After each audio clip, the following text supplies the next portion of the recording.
Maruti சுசுக்கியோட Q3 result வந்து வெளியாயிருக்குங்க. So ரொம்ப பெரிய ப்ராஃபிட்ல வந்து வெளியிட்டிருக்காங்க. மாருதி சுசுக்கியோட ப்ராஃபிட் வந்து எத்தனை பர்சன்டேஜ் உயர்ந்திருக்கு அப்படின்னு பார்த்தீங்கன்னா 33% வந்து உயர்ந்து வந்திருக்குங்க. ஸோ அதை பற்றின ஃபுல் டீட்டெயில்ஸ் நம்ம பண்ணி பார்க்க போகிறோம். ஸோ ஃபஸ்ட் இந்த வீடியோ பார்த்தா பார்க்கிங்க அப்படின்னா மறக்காம ஒரு லைக் அண்ட் சப்ஸ்கிரைப் கொடுத்துருப்பாருங்க கைஸ். ஓகேவா? ஓகே, வாங்க நம்ம இப்போ வீடியோக்குள்ள பார்க்கலாம்.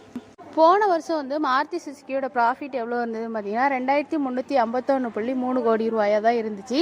இப்போ அதோட ரேட் வந்து 33% வந்து அதிகரித்து 3130 கோடி ரூபாயில் இப்போ வந்து ரன் ஆகுது. இது வந்து மிகப்பெரிய ப்ராஃபிட் எடுத்து கொடுத்துருக்கு அப்படின்னு சொல்லலாங்க.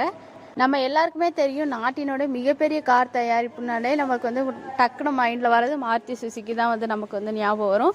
ஸோ அது வந்து 29,044.3 கோடி ரூபாயிலிருந்து 15% அதிகரித்து 33,309.7 கோடி ரூபாயை இப்போ வந்து ரன் ஆகுது அப்படின்னு சொல்லி தெரிவிச்சிருக்காங்க.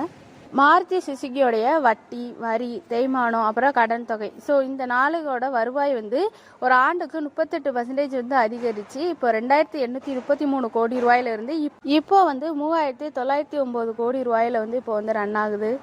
மாருதி சுசுக்கியில் மொத்தம் எவ்வளோ கார் வந்து சேல்ஸ் ஆயிருக்கு அப்படின்னு பார்த்தீங்கன்னா 5,01,207 கார் வந்து கிட்டத்தட்ட விற்பனை ஆயிருக்குங்க. ரொம்ப பெரிய இது. இதில் MSIL அப்படிங்கிறவங்க என்ன தெரிவிச்சிருக்காங்க அப்படின்னு பார்த்தீங்கன்னா, போன வருஷம் இதே காலகட்டத்தில் 4,65,911 யூனிட்கள்லேருந்து இப்போ வந்து 7.57% வந்து வளர்ச்சியை பதிவு செஞ்சிருக்கு அப்படின்னு சொல்லி மாருதி சுசுக்கியிலேருந்து தெரிவிச்சிருக்காங்க. இப்போ நம்ம வந்து உள்நாட்டு சந்தையில் எவ்வளோ கார் வந்து விற்பனை ஆகுது அப்படிங்கிறத பார்ப்போம்.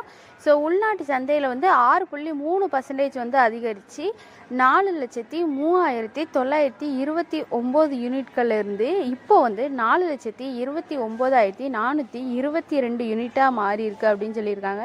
ஸோ இனிமே வர இந்த 24வது நிதியாண்டில் இந்த காலாண்டில் இதுவரைக்கும் இல்லாத அளவுக்கு எவ்வளோ கார் வந்து சேல்ஸ் ஆயிருக்கு அப்படின்னு பார்த்தீங்கன்னா 61,982 யூனிட்களில் 15.8% கிட்ட அதிகரித்து இப்போ எவ்வளோ கார்கள் வந்து உற்பத்தி பண்ணியிருக்காங்க அப்படின்னு பார்த்தீங்கன்னா 71,785 யூனிட் கார்கள் வந்து இப்போ வந்து ரீசெண்டாக வந்து இவங்க வந்து சேல் பண்ணுறதுக்கு உற்பத்தி செஞ்சு வச்சுருக்காங்க. இது மூலமாக இது சேல் டிபார்ட்மெண்ட்டுக்கு ஆட்டோமேட்டிக்காக எடுத்துகிட்டு போயிடுவாங்க. ஸோ ஒரு வருஷத்துக்கு அப்போ எவ்வளோ இது இவங்க கார் உற்பத்தி செஞ்சு வெளியில் சேல் பண்ணுறாங்கங்கிறது உங்களுக்கு இப்போ இதில் கிளியராக புரிஞ்சிருக்கும். ஸோ இது மூலமாக இவ்வளோ ரன் ஆகுறதுனால மட்டுமே இதோட ப்ரைஸ் அமௌண்ட் வந்து இவ்வளோ மேலே அதிகரிச்சிருக்கு. அதுவும் 33% கிட்ட அதிகரித்து இப்போ ஒரு செம பெரிய ப்ராஃபிட்டில் ரன் ஆகிக்கிட்டு இருக்குது மாருதி சுசுக்கி. ஸோ இது வரைக்கும் இல்லாத அளவாக இந்த வருஷம் காரோடைய உற்பத்தி யூனிட் வந்து ரொம்பவே அதிகமாக இருக்குது அப்படின்னு சொல்லியும் தெரிவிச்சிருக்காங்க. ஓகேங்க, இந்த வீடியோ வந்து முடிஞ்சிருச்சு. உங்களுக்கு இந்த வீடியோ யூஸ்ஃபுல்லாக இருந்துச்சு அப்படின்னா மறக்காமல் ஒரு லைக் அண்ட் சப்ஸ்கிரைப் பண்ணிடுங்க. ஓகேவா? நம்ம சேனலை மறக்காமல் சப்ஸ்கிரைப் பண்ணி வச்சுக்கோங்க. Tata bye bye, see you all.